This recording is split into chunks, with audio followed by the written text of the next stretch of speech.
अस्सलामु अलैकुम वरहमतुल्लाहि वबरकातुहू। मोहतरम भाइयों, बुज़ुर्गों, दोस्तों, ये हमारा इस्लाह मुआशरा का 688वां सबक है। मोहतरम बुज़ुर्गों, परसों के दिन जी हिंदुस्तान चैनल के ऊपर जिस तरीक़े से हमारे मुफ्ती एजाज़ अरशद कासमी साहब और सुप्रीम कोर्ट की वकील फ़राह फैज़ दोनों के दरमियान में जो हाथापाई हुई, उसी टॉपिक के ऊपर मैंने कल का सबक 687 आप लोगों की खिदमत में भेजा था। वो सबक सुनने के बाद जो मुसलमानों का समझदार तबका है, माशाअल्लाह, जो पढ़े लिखे लोग हैं, इंटेलेक्चुअल लोग हैं, समझदार लोग हैं, उन्होंने मुझे अपना फ़ीडबैक दिया। कहा, मौलाना बिल्कुल आपने सही फरमाया। हमारे मुफ्ती साहब ने सब्र व तहम्मुल से काम लेना चाहिए था। कुर्सी पर से खड़े रहने की ज़रूरत ही नहीं थी, इतना जोश, इतने जज्बात में आने की ज़रूरत ही नहीं थी। आप कुर्सी पे से खड़े हुए, फिर उसके बाद दूसरे लोग खड़े हुए। जो बातचीत नरमी के साथ, प्यार मोहब्बत के साथ हल हो सकती थी, वो ज़बरदस्ती का लड़ाई झगड़े में तब्दील हो गई। और एक्चुअल में ये हमारे दुश्मनों की साजिश है। ये तो जो समझदार लोग थे वो समझ गए ये सारी चीज़ों को, और उन्होंने मुझे इस तरीक़े का फ़ीडबैक दिया। लेकिन हमारी कौम का जो जोशीला तबका है, जज्बाती जो लोग हैं, वो बेचारे इससे क्या क्या नुकसानात होने वाले हैं, इसका हमारी कौम के मुस्तक़बिल पे क्या असर पड़ेगा, आने वाले 2019 के इलेक्शन पे क्या असर पड़ेगा, वो सब चीज़ों से उनको कुछ लेना देना नहीं है। जो वक्ती तौर पे उन्होंने देखा, उन लोगों ने उसकी तायद में मुझसे ये कहा, नहीं मौलाना आपकी बातें गलत है। मुफ्ती साहब ने जो किया ना, बिल्कुल सही किया। बोले खन खन खन जो दिए ना, बोले रख के, बहुत सही काम करे। बोले उन्होंने काई को वो औरत ने उनके ऊपर हाथ उठाना चाहिए था।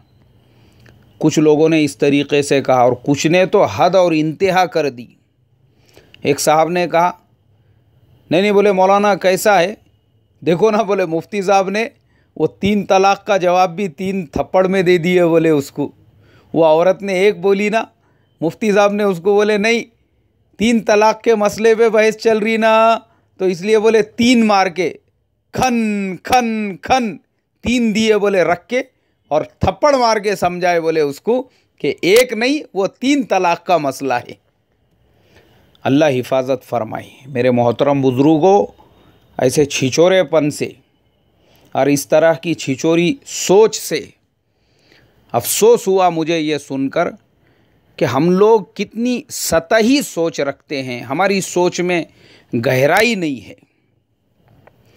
हम लोगों ने समझना चाहिए, ख़ास तौर पर हमारे उलामा को और मुस्लिम नुमाइंदों को टीवी चैनलों के डिबेट में बुलाया ही इसलिए जाता है ताकि उनको मुश्तइल किया जा सके, उनको जज्बाती बनाया जा सके, उनको मजबूर किया जा सके ऐसी लैंग्वेज इस्तेमाल करने के लिए, ऐसे अल्फाज इस्तेमाल करने के लिए, और ऐसे हरकत करने के लिए, ताकि इन लोगों को उसके बाद 8-8 दिन तक टीवी के ऊपर उसको हाईलाइट करने का, और फिर इनके लीडरों को इलेक्शन के अंदर उसी को मुद्दा बनाने का मौका मिल सके। और वही हो रहा है। मुफ्ती साहब को प्री प्लान जानबूझकर औरतों के बीच में बिठाया गया, जानबूझकर ऐसी सिचुएशन बनाई गई कि हज़रत गुस्से में आए, बेकाबू हो जाए। ये सब प्री प्लान हो रहा था। हमारे मुफ्ती साहब जब स्टूडियो में पहुँचे तो उसी वक्त में उन्होंने इनकार कर देना चाहिए था कि भाई, मैं दोनों औरतों के बीच में नहीं बैठ सकता, मुझे किसी और जगह पे बिठाओ। या फिर अगर डिबेट में हिस्सा लेना है, हमारा आज का ज़माना इलेक्ट्रॉनिक हमारा आज का ज़माना इंटरनेट का ज़माना है।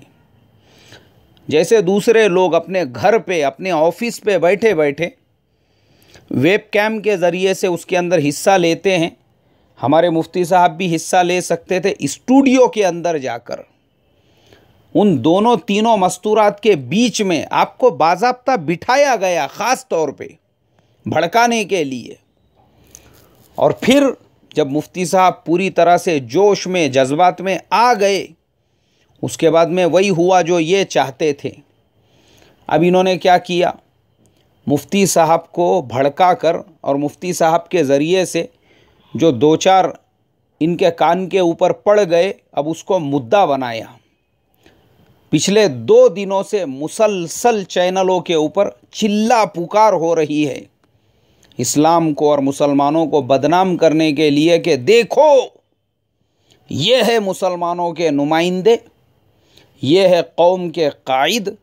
इन लोगों का सुलूक एक नेशनल चैनल के ऊपर जब सुप्रीम कोर्ट की वकील के साथ में ऐसा है कि बेकाबू होकर इन्होंने उसके ऊपर हाथ छोड़ दिया, तो सोचो जो औरतों के हुकूक की बात कर रहे हैं वो खुद अपने घरों की 4 दीवारियों में औरतों पे कितना जुल्म और सितम करते होंगे। इसी से अंदाज़ा लगाया जा सकता है। एक मुद्दा बनाया उन्होंने, एक इशू बनाया। अल्लाह हिफाजत फरमाए। मेरे मोहतरम बुजुर्गों, ये जोश, जज्बात और खुश होने की बात नहीं है, ये ठंडे दिमाग के साथ सोचने की चीज़ें हैं। याद रखो, हमारे दुश्मन और इस्लाम को बदनाम करने वाले और इस्लाम के ख़िलाफ़ जहर उगलने वाले भी डिबेट के अंदर आते हैं। वो पूरी स्टडी करके ठंडे दिमाग के साथ हर एक की बात को पूरे ध्यान से सुनकर ऐसा लॉजिकल उसका जवाब देते हैं। बिल्कुल मुश्तइल नहीं होंगे, जज्बात में नहीं आएंगे, क्योंकि वो सब प्री प्लान सारे काम करते हैं। और हमारा हाल ये है, हम लोग जश्न मना रहे हैं। लोग मुझे मैसेजेस करके मेरे साथ उलझ रहे हैं कि आपने ऐसे कैसे कहा, मुफ्ती साहब ने जो किया वो बिल्कुल सही किया। इनको मज़ा आया ना देखने के अंदर, लेकिन इनका जो मज़ा है उसके पीछे मुफ्ती साहब को जो सज़ा मिली हम उसका अंदाज़ा भी नहीं लगा सकते। देखो ना, वो बेचारे पर्सनली कितने परेशान हो गए। फ़िलहाल वो जेल की सलाखों के पीछे है। फ़िलहाल उनके ऊपर एक केस दर्ज हो चुका है, और ऐसा केस जिसके अंदर उस औरत के बॉडी पर बाज़ाब्ता ज़ख़म के निशान बन गए। अब पता नहीं है ये मुआमला कहाँ तक चलेगा, कब तक चलेगा, अल्लाह हिफाजत फरमाए। अच्छा, उसके बाद मुफ्ती साहब की फ़ैमिली होगी, मुफ्ती साहब के बीवी बाल बच्चे होंगे, मुफ्ती साहब के वालिदैन होंगे, मुफ्ती साहब के ससुराल वाले होंगे, दूसरे रिश्तेदार होंगे। एक आदमी के पीछे कम से कम 100 से 200 उसके ख़ानदान वाले, वो बेचारों का रो धोकर बुरा हाल होगा। कितने ऐसे होंगे जिन्होंने खाना भी नहीं खाए होंगे। उनकी ख़ुद की परेशानी वो ख़ुद जानते हैं। और यहाँ पे हमारे सोशल मीडिया के बड़े बड़े अफलातून जो सुबह से शाम तक डेंगे मारने में लगे हुए होते हैं, वो खुशियाँ मना रहे हैं। अल्लाह हिफाजत फरमाए। इसलिए मेरे मुसलमान भाइयों, मैं हमेशा इस बात के ऊपर ज़ोर देता हूँ, हमेशा ये बात समझाने की कोशिश करता हूँ कि देखो, हमारे सामने सबसे बेहतरीन जो नमूना है वो अल्लाह के प्यारे हबीब सल्लल्लाहु अलैहि वसल्लम की सीरत है। सुलह हुदैबिया का वाक़िया मैंने बाज़ाब्ता 28वीं तफसीर पूरी क्या पूरी सुलह हुदैबिया के वाक़िए पर बयान की थी, मुझे याद है, जिसके अंदर डोनाल्ड ट्रंप और किम जोंग उनकी जो मुलाकात हुई थी, मैंने उसके ऊपर रोशनी डालकर ये बताया था कि देखो, अल्लाह के नबी के सुलह हुदैबिया का जो वाक़िया है वो क़यामत तक आने वाले मुसलमानों के लिए नमूना है। मुसलमान अगर उस सुलह हुदैबिया के वाक़िए को फ़ॉलो करेंगे, अपनी नज़रों के सामने रखेंगे, तो ज़िंदगी में कभी भी रुसवाई का मुंह उनको देखना नहीं पड़ेगा। अल्लाह के नबी सल्लल्लाहु अलैहि वसल्लम सारी शर्तें मान ली, सारी शर्तें। इस साल उम्रा नहीं करेंगे, हाँ ठीक है नहीं करेंगे। कोई भी आदमी मुसलमान होकर मक्के से मदीना जाएगा, उसको वापस भेज देंगे, ठीक है भेज देंगे। लेकिन कोई मदीना से मक्का आया तो हम नहीं भेजेंगे। ये तो एक तरफा शर्त थी, फिर भी कबूल किया। सहाबा नाराज़ हो रहे हैं, लेकिन आपने सिर्फ एक शर्त रखी, कहा कि हमारे तुम्हारे दरमियान में 10 साल तक जंग नहीं होंगी। बहुत अच्छी बात है बोले, ये तो हम भी तो यही नहीं चाहते थे ना कि आपस में लड़ाई झगड़ा हो। बहुत अच्छी बात है, लिख दो बोले, ये भी लिख दिया गया। सहाबा नाराज़, और कुरान में आयत नाजिल हो रही है, इन्ना फतहना लक फतहम मुबीना। मेरे मोहतरम बुजुर्गों, सोचो कैसी नज़र होगी, क्या नज़र थी जिसने मुर्दों को मसीहा कर दिया। जो शायर ने कहा है, मौलाना अल्ताफ़ हुसैन हाली ने, ऐसे ही नहीं कहा उन्होंने, खुद ना थे जो राह पर औरों के हादी बन गए, और क्या नज़र थी जिसने मुर्दों को मसीहा कर दिया। और दुनिया ने देखा, सिर्फ 2 साल के बाद अल्लाह तबारक व तआला ने उसी मक्के मुकर्रमा का आपको मालिक बना दिया जिसमें दाखिल होने से आपको रोका गया था। इसे कहते हैं सुलह हुदैबिया की हिकमत। ये आज के हमारे मुसलमान के अंदर बाकी नहीं रही, और हम जोश जज्बात में उसी वक्त में हिसाब किताब बराबर करना चाहते हैं, और उसकी वजह से ये हालात हमारे सामने हैं। इसलिए मेरे मोहतरम बुजुर्गों, ठंडा इंसान ने अपने मिजाज को, अपने दिमाग को, अपनी सोच को, अपनी फ़िक्र को ठंडेपन के साथ में, सुकून के साथ, इत्मीनान के साथ अल्लाह के नबी की सीरत को और अल्लाह के नबी सल्लल्लाहु अलैहि वसल्लम की सुन्नतों को सामने रखकर, ये नहीं है कि जोश में, जज्बात में। अभी हमारे सामने ये आरएसएस की मिसाल ले लो। 1925 के अंदर मुसलमान इस मुल्क के अंदर जब जंग आज़ादी की लड़ाई लड़ रहे थे, उन्होंने एक तंजीम की बुनियाद रखी, एक तहरीक की बुनियाद रखी, एक नज़रिए की बुनियाद रखी, और ख़ामोशी के साथ अपना काम करते रहे। मुल्क आज़ाद हो गया, वो अपने काम में लगे रहे, अपने मिशन से भटके नहीं। और आज मेरे मोहतरम बुजुर्गों, हम अपनी आँखों से देख रहे हैं, एक 10 बाय 10 के कमरे में जिस तंजीम की शुरुआत हुई थी, अपने नज़रिए को आज उन्होंने पूरे मुल्क के अंदर नाफिज कर दिया। जितने भी प्लान और प्रोग्राम्स उन्होंने बनाए थे, आहिस्ता आहिस्ता आहिस्ता वो पूरी क्या पूरी चीज़ें उनके काबू, उनके कंट्रोल में आ चुकी है। आज मुल्क का वज़ीर आज़म, मुल्क का सदर और 19 रियासतों के मुख्यमंत्री, हज़ारों कलेक्टर, और पता नहीं गवर्नमेंट के जितने भी क्लास 1 की पोस्ट के बड़े बड़े ऑफिसर्स हैं, सब लोग उन्होंने अपने वहाँ तक पहुँचा दिए।